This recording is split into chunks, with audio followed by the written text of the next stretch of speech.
Welcome back to my channel Barewal Rashmi. तो friends, कभी कभी हमारी लाइफ में कुछ ऐसे मोमेंट आ जाते हैं जिनको हमने कभी सोचा नहीं था और अचानक से आ जाते हैं, तो हमारा माइंड भी थोड़ा सा डिस्टर्ब हो जाता है। तो आज की वीडियो में मैं आपके साथ कुछ अपना डेली रूटीन शेयर करूंगी और कुछ आपके साथ अपने दिल की बातें शेयर करूंगी, क्योंकि भाई हम एक है तो ह्यूमन बॉडी ही, और हमारा माइंड भी कभी कभी डिस्टर्ब हो जाता है। सो प्रॉब्लम किसकी लाइफ में नहीं होती, और मैं तो ये कहती हूँ प्रॉब्लम सबकी लाइफ में होती है और एक पार्ट होता है। तो प्रॉब्लम तो हमेशा खड़ी रहती है, उसे हमेशा सॉर्ट आउट करने के लिए सोचिए, जल्द से जल्द उसे सॉल्व करने की सोचिए। नहीं तो अपने ऐसे एफर्ट्स लगाइए कि प्रॉब्लम ख़त्म हो जाए। हमारा माइंड जब डिस्टर्ब हो जाता है तो हमें उस समय एक पर्सन की तरह सोचना चाहिए। और स्ट्रॉन्ग पर्सन मेरे हिसाब से वो नहीं है जो कभी भी प्रॉब्लम के साथ इफेक्ट ही ना हुआ हो, या कभी भी उसने कोई भी चीज़ उसको हर्ट नहीं करती होगी, मतलब उसके दिल में कभी भी दर्द ना होता हो, तो वो स्ट्रॉन्ग पर्सन नहीं है। और माइंड की स्टेबिलिटी को आप कितनी जल्दी रिकवर कर लेते हैं, कितनी जल्दी चीज़ों को रूटीन में वापस ले आते हैं, उससे पता चलता है कि आप कितने स्ट्रॉन्ग हैं या वीक हैं। भाई आखिरकार हम हैं तो ह्यूमन माइंड ही, और हम में इमोशनल भरे हुए हैं। इमोशनल का होना हमारा राइट है। अटैच्ड भी हम होते हैं चीज़ों से, लोगों से हर्ट भी होते हैं, लेकिन उस प्रॉब्लम को जल्द से जल्द हमें ख़त्म करना होता है, या उस प्रॉब्लम से बाहर निकलना होना आना चाहिए। और जब आप इस तरीके से डिस्टर्ब हो जाते हैं तो उस समय कोशिश कीजिए किसी और के आगे ना झुककर सिर्फ ऊपर वाले के आगे झुकिए, क्योंकि एक सच्चाई वाला रास्ता, कहीं ना कहीं आपको सही रास्ता दिखाने वाला सिर्फ एक ऊपर वाला है। मैं मानती हूँ ऊपर वाला आपसे कभी बातें नहीं करता, लेकिन वो किसी ना किसी रूप में आपको सही मार्ग जरूर दिखाता है, आपके मन को शांति जरूर देता है। ये ऊपर वाले की अनदेखी अनकही बातें ऐसी होती हैं, आप कभी महसूस करना अपने दुख में। भाई सुख में तो कोई भी याद नहीं करता, पर दुख में भगवान आपसे डायरेक्ट आकर कभी यूं नहीं कहते बेटा ऐसे करो या कुछ भी कहो, मतलब किसी ना किसी रूप में भगवान आकर आपको सही से गाइड जरूर करते हैं। तो मैं ये कहती हूँ जब भी आप डिस्टर्ब हों तो ऊपर वाले के आगे सिर झुकाइए, वहाँ पर कुछ समय के लिए शांति से बैठिए, वहीं आपको सबसे ज़्यादा शांति मिलेगी, और वही सच्चाई का रास्ता है। हमें अपनी प्रॉब्लम से जल्द बाहर आना ही होगा, और आना भी चाहिए। ये एक ज़िंदगी का सख्त नियम है। बहुत जल्दी चीज़ें हमारी ठीक हो जाती हैं, कभी कभी कुछ टाइम लग जाता है, लेकिन वो चीज़ें ठीक ज़रूर होती हैं। और कभी कभी बहुत दिल करता है कि आपके साथ अपनी कुछ बातों को शेयर करूं, पर ये हमारे साथ जो सोशल मीडिया है या हमारा नेबर है, कुछ चीज़ों को बोलने की अनुमति नहीं देता है। तो फ्रेंड्स, उनसे बच के रहिए। समाज में कुछ नियमों के साथ हमें चलना होता है, तो टेंशन नहीं लेना है, अपने माइंड को स्ट्रोंग रखिए। और इसी के साथ मैं आज अपनी वीडियो शेयर कर रही हूँ आपके साथ। और सबसे पहले तो मैं आपका वेलकम करती हूँ अपनी वीडियो में, नए साल की आपको बधाई देती हूँ। और कल जो मैंने आप लोगों के सामने एक वीडियो नहीं डाल पाई थी, उसका कुछ रीज़न था, तो वो रीज़न मैं शायद अभी आपको नहीं बता पाऊँगी, कुछ समय लगेगा। तो चलिए करते हैं आज की वीडियो की स्टार्ट।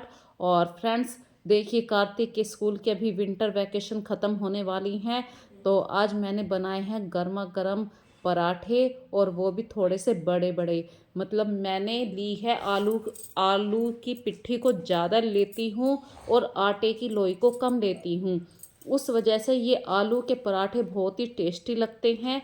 तो आज बच्चे कह रहे थे मम्मी कुछ सर्दी में क्या बना रहे हो, तो मैंने कही आलू के पराठे हैं, साथ में मेथी।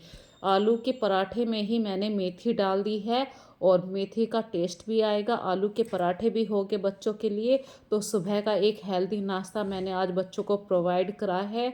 आइए आप भी हमारे साथ एंजॉय कीजिए। और फ्रेंड्स, मैं अपना जो खाना रखती हूँ मैं मिट्टी के बर्तन में रखती हूँ।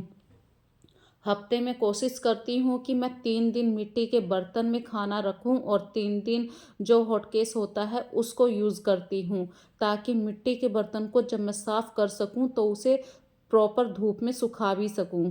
और फ्रेंड्स, ये मेरे घर का सबसे सुंदर फूल था। और सर्दियाँ इतनी पड़ रही हैं कि इस बार तो मतलब तीन तीन दिन हो गए हैं सूरज ने दर्शन नहीं करें दिखाए हैं, और मुझे कपड़ों को सुखाने के लिए प्रेस का सहारा लेना पड़ा। भाई आप लोग भी ऐसे ही करते हैं तो मुझे कमेंट में ज़रूर बताना कि आज हमारे यहाँ पर सूरज नहीं निकला है। और जो हमारी नीड के अकॉर्डिंग कपड़े होते हैं उनको जब पहनना होता है और हमारे पास वही कपड़े सिर्फ वन पेयर में होते हैं, तो आप उन कपड़ों को कैसे सुखाते हैं। तो मैंने तो फ्रेंड्स अपने कपड़ों को इस तरीके से आयरन से सुखाया है, क्योंकि ड्रायर भी लगा दो फिर भी कपड़ों में कुछ ना कुछ नमी रह जाती है। और आज है ट्यूसडे, तो कोशिश कर रही हूँ थोड़ी सी डेली रूटीन आपके साथ शेयर कर पाऊँ। आज ट्यूसडे को मैंने बेडशीट को चेंज करने की कोशिश करी है। और फ्रेंड्स, मैं कोशिश करती हूँ कि जिस दिन मैं बेड पे चादर लगाऊँ, कोशिश करती हूँ ज़्यादातर वो प्लेन एरिया हो, क्योंकि बेडशीट जितनी प्लेन होती है वही मुझे पसंद आती है। क्योंकि डिजाइन वाली जो बेडशीट होती है वो ज़्यादातर मैं गर्मियों में यूज़ करती हूँ। सर्दियों में मैं गर्म चादर होती है तो उसको प्लेन ही लेना पसंद करती हूँ। और फ्रेंड्स, कार्तिक स्कूल जाने वाला था, उसकी ड्रेस रोज़ धुलती है लेकिन सूख नहीं पाई, तो मैंने आज फिर पैंट को प्रेस करा है। ये सर्दियों का नियम ऐसा चलता ही रहता है, कभी ड्रायर में सुखाओ, कभी धूप नहीं निकल रही तो प्रेस से सुखाओ। भाई डेली का काम होता है और बच्चे ड्रेस गंदी कर कर ही लाते हैं, ये तो हम लोगों का काम होता है। और मैं सुबह ही सुबह जल्दी उठकर ये काम करने लगी बच्चों की ड्रेस सुखाने के लिए प्रेस से। और जितने कपड़े कबर्ड से बाहर आए थे, ये देखिए कबर्ड भी खाली हो गई है क्योंकि सूरज नहीं निकल रहा है और सारे कपड़े तार पर हैं। किस तरीके से मैं कपड़ों को सुखा रही हूँ और सुखाकर फिर प्रेस करके मैंने सारे कपड़ों को अब कुर्सी पे रख दिया है। धीरे से टाइम लगा के मैं इन्हें मैनेज करूँगी। और आज भगवान ने दर्शन दिए हैं, चौथा दिन हो गया है हमारे यहाँ पे अब सूरज दिखाई दिया है। ये करीब 2 बजे का टाइम है, 2 बजे हमें सूरज दिखाई दिया है। तो फटाफट से मैंने सारे कपड़ों को डाल दिया धूप में। और जब सूरज आता है तो कोशिश करते हैं कि टोटल घर में जितने भी कपड़े ऐसे हैं, मोटे मोटे कपड़े होते हैं, स्वेटर होते हैं, इनको वॉश कर दें, ताकि भाई सूरज का कुछ भरोसा नहीं होता, कल को कोहरा आ गया फिर कैसे होगा। और काम कभी ख़त्म नहीं होते, कपड़ों की ज़रूरत डेली टू डेली होती है। तो थोड़ी सी आज सूरज में बैठ के विटामिन डी मैंने भी ले लिया है और बैठे बैठे कुछ एंजॉय भी करना है। तो मैंने अपना थोड़ा सा क्रोशिया का काम करा, क्रोशिया का काम कर ही रही थी तभी एक छोटा सा बेबी आ गया। और पड़ोस में दीदी रहती हैं, वो आ गई, तो पड़ोस में थोड़ी सी बातें भी करनी होती हैं फ्रेंड्स। ऐसा नहीं है कि सिर्फ अपनी ही लाइफ में आप रमे रहें, थोड़ा सा आस पड़ोस में भी आपको अपनी ज़िंदगी के साथ कुछ पल बिताने होते हैं। तो मैंने कुछ देर दीदी के साथ बैठ के बातें करी और फिर शाम के अपने डेली रूटीन के काम फिर से शुरू हो गए। कपड़े सूख गए थे, सूरज देवता जाने वाले हैं, तो मौसम कोई भी हो घर के काम वैसे के वैसे ही रहते हैं, आपको करने ही हैं। ठंड कितनी भी हो या गर्मी कितनी भी हो, किचन के बर्तन, किचन के काम कभी ख़त्म नहीं होते हैं। और किसी भी काम को करने के लिए मैं ये नहीं सोचती हूँ कि कल करूँगी, जितना हो सके आज काम निपटाने की कोशिश करती हूँ। और डेली के डेली काम जैसे कपड़ों को वॉश करने का काम होता है, ये मैं डेली ही करती हूँ। ये नहीं है कि आज के कपड़े कल छोड़ती है, मुझे अगले दिन और भी ज़्यादा बर्डन लगता है। तो मैं घर को व्यवस्थित रखने की कोशिश करती हूँ, लेकिन शाम तक होते होते भाई जब बच्चे आते हैं तो घर फिर से डिस्टर्ब हो ही जाता है। इस बात की मैं टेंशन नहीं लेती हूँ, भाई बच्चे हैं तो घर तो बिखरेगा ही, और बच्चों से ही घर है। सबसे बात मैं आपके साथ शेयर करूं तो बच्चों से ही घर है।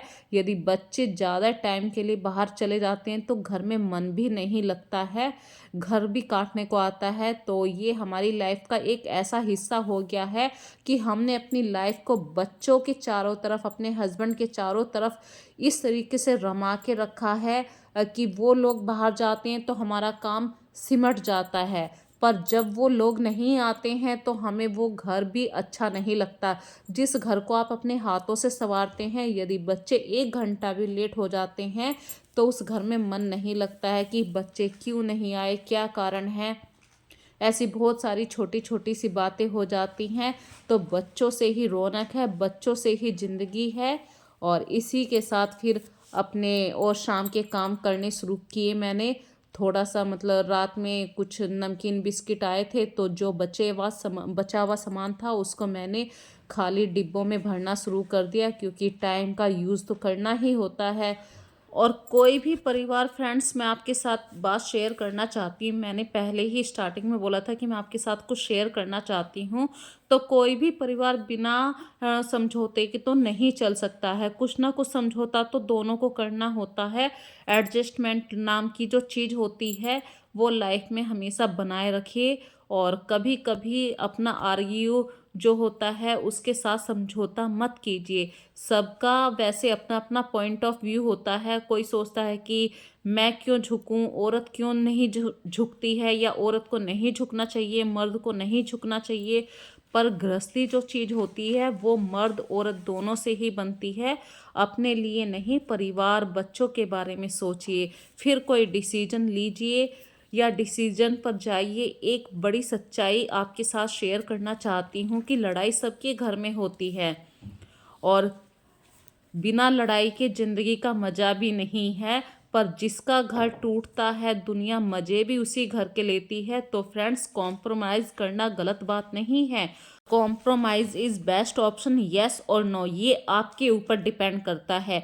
अपने ईगो को मार कर दोनों अपना अपना रिलेशन आगे बढ़ाइए। अदरवाइज़ इस सोसाइटी में ऐसी दुनिया है, इस सोसाइटी में इतने सारे ऐसे आदमी हैं जो आपकी पीठ के पीछे ही, आपके रिश्तेदार ही मजाक लेते हैं कि फलाने थोड़ा सा दिमाग से यूज़ करा होता तो अपना घर बसा लेती। तो ऐसी ही कुछ बातों के साथ आज मैंने शायद आपके साथ अपनी वीडियो शेयर करी है, और मेरा थोड़ा सा दिल भी हल्का हो गया है, क्योंकि आज मेरा माइंड बहुत डिस्टर्ब था। और आपके साथ जो मैंने बातें शेयर करी हैं, जो मेरी वीडियो को देखते होंगे वो अच्छे से समझ गए होंगे कि मैं क्या कहना चाह रही हूँ। तो फ्रेंड्स, इसी के साथ अब मैं अपनी वीडियो का लास्ट करती हूँ। यदि अभी तक आपने मेरी वीडियो को नहीं देखा है तो प्लीज़ सबसे पहले तो देखिए, फिर लाइक कीजिए, उसके बाद अपने ग्रुप सर्किल में इस वीडियो को ज़्यादा से ज़्यादा शेयर कीजिए, और बेल आइकन को ज़रूर क्लिक कीजिए ताकि अगली वीडियो का नोटिफिकेशन जल्द से जल्द मिलता रहे। और अगली बार जो मैं वीडियो लेके आऊँगी वही अपना पहले वाली लाइन पर आ जाऊँगी। आज तो मैं थोड़ा सा डिस्टर्ब थी, इसलिए मैंने आपके साथ बस ज़्यादा नहीं, सिर्फ अपने दिल की बातें ही शेयर की हैं। तो फ्रेंड्स, अब करते हैं अपनी वीडियो का last. So bye bye and take care.